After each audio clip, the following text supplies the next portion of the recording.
Evacuation.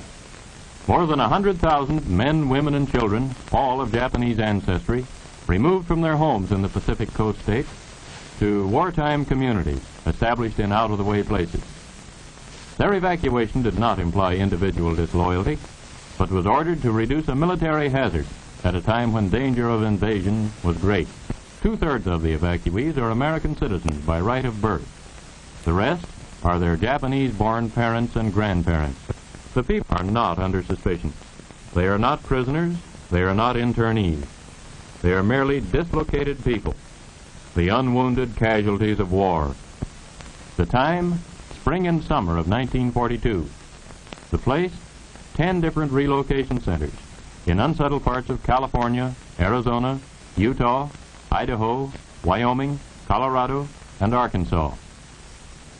The relocation centers are supervised by the War Relocation Authority, which assumed responsibility for the people after they had been evacuated and cared for temporarily by the Army. A relocation center, housing from 7,000 to 18,000 people. Barrack-type buildings divided into compartments. 12 or 14 residence buildings to a block.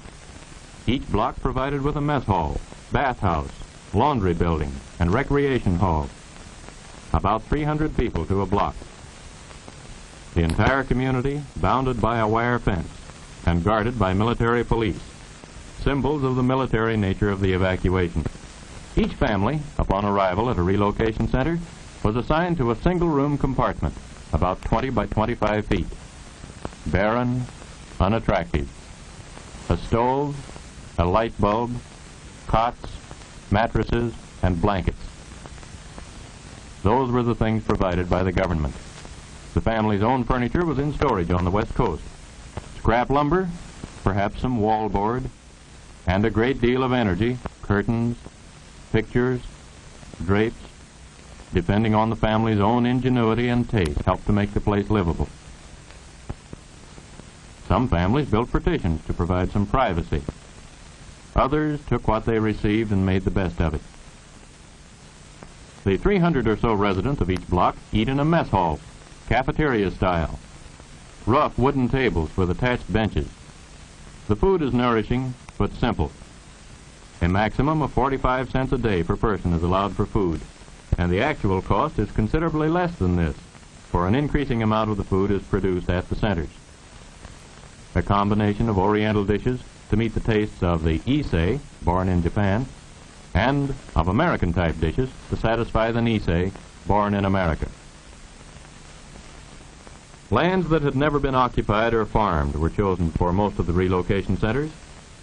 Most of the land was covered with desert growth, or with timber in the case of the Arkansas centers.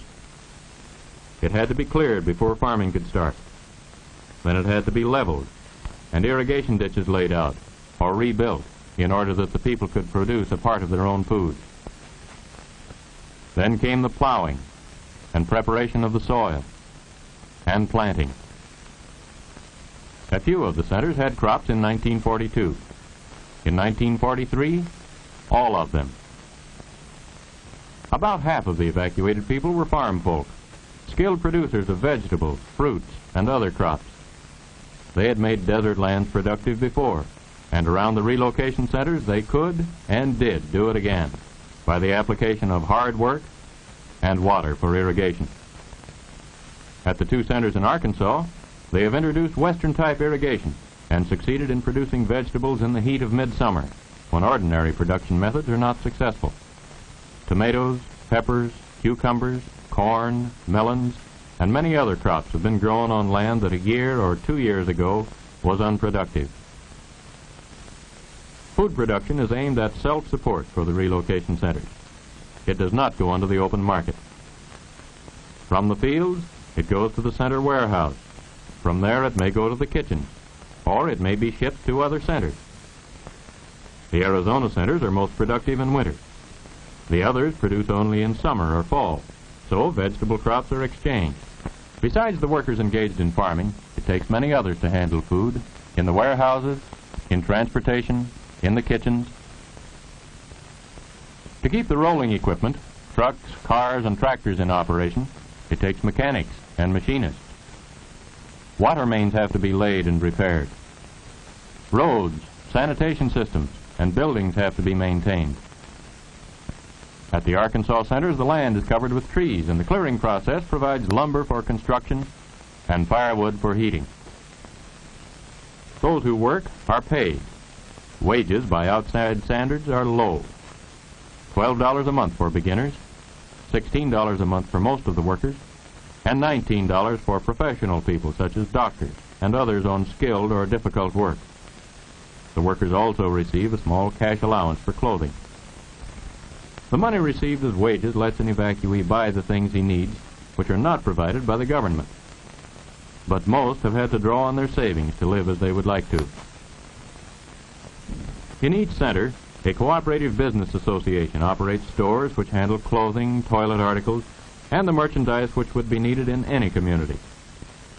The co-ops also run barber shops, beauty parlors, shoe repair shops, and other services for the community. When the school bell rings, it's a signal for these students at Hart Mountain in Wyoming to change classes. The school curriculum meets the standard of the state where the center is located. Mathematics, American history, geography, the fundamentals of an American education.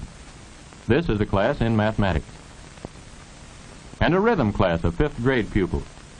In the modern school, many subjects are added to reading, writing, and arithmetic as part of the schoolwork. Some of the teachers are Caucasian. Some are evacuees, Americans of Japanese ancestry. The first graders in this class, taught by an evacuee teacher, are making colored drawings which will decorate the walls of their barrack building classroom. The same kind of beautifully clumsy drawings that can be found in almost any first grade room. In the high schools, vocational training gets plenty of attention. Scientific farming, studied in school and in the field. And older boys are learning trades. They use them first as part of the regular work of the relocation center, as welders, mechanics, machinists. Frequently, learning to do the necessary jobs in a relocation center have led to better jobs outside. Health protection is part of the obligation assumed by the government. Evacuee doctors and nurses serve in the hospital under the supervision of Caucasians.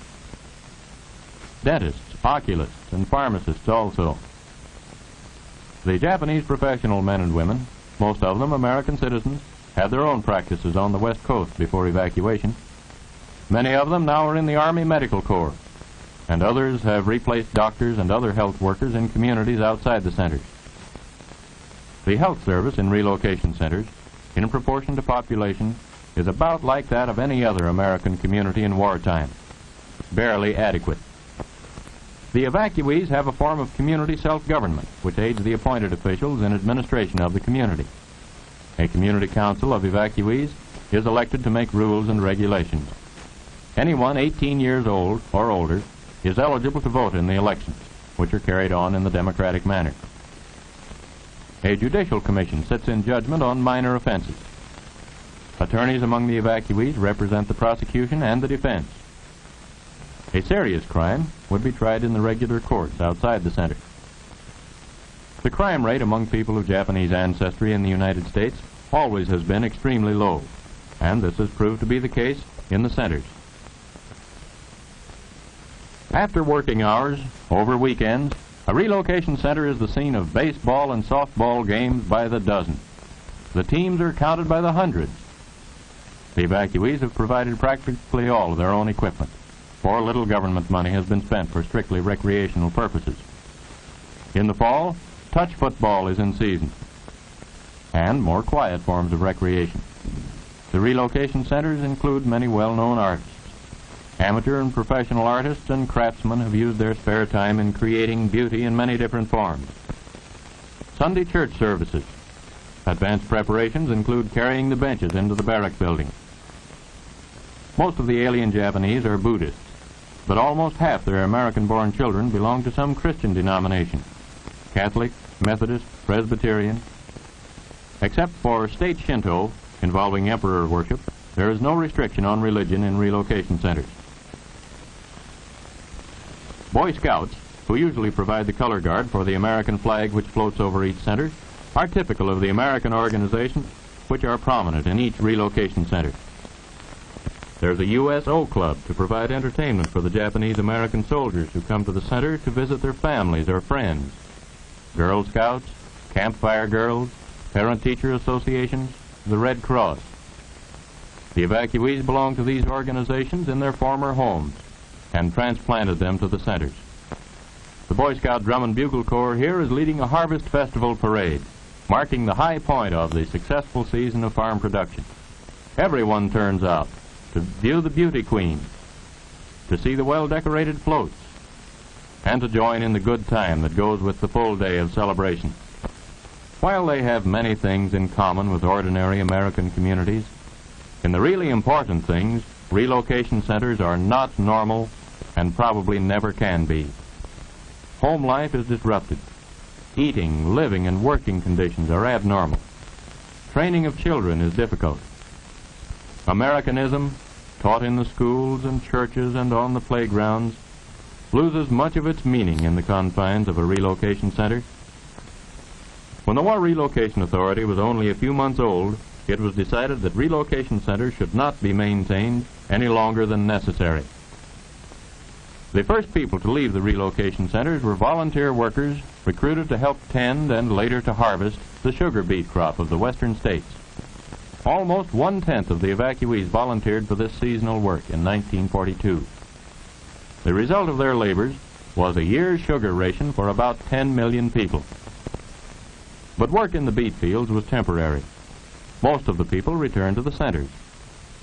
The War Relocation Authority has been more concerned with permanent relocation, getting the evacuees out of the backwaters of the relocation centers into the mainstream of American life, so their labor can help to win the war, so the cost to the taxpayers may be reduced, so there can be no question of the constitutionality of any part of the action taken by the government to meet the dangers of war, so no law-abiding American need to fear for his own freedom. Relocation of the evacuees is not being carried on at the sacrifice of national security. Only those evacuees whose statements and whose acts leave no question of their loyalty to the United States are permitted to leave. All information available from intelligence agencies is considered in determining whether or not each individual is eligible to leave. Those who are not eligible to leave have been moved to one center to live, presumably for the duration of the war. The others, established as law-abiding aliens or loyal Americans, are free to go whenever they like. Thousands already have gone. Here are a few of them. Nobura Aramura is examining corn for insects in a field in Illinois. Kenneth Sugioka used to operate his own orchard in Hollister, California. Machine work was a hobby. Now it's his job.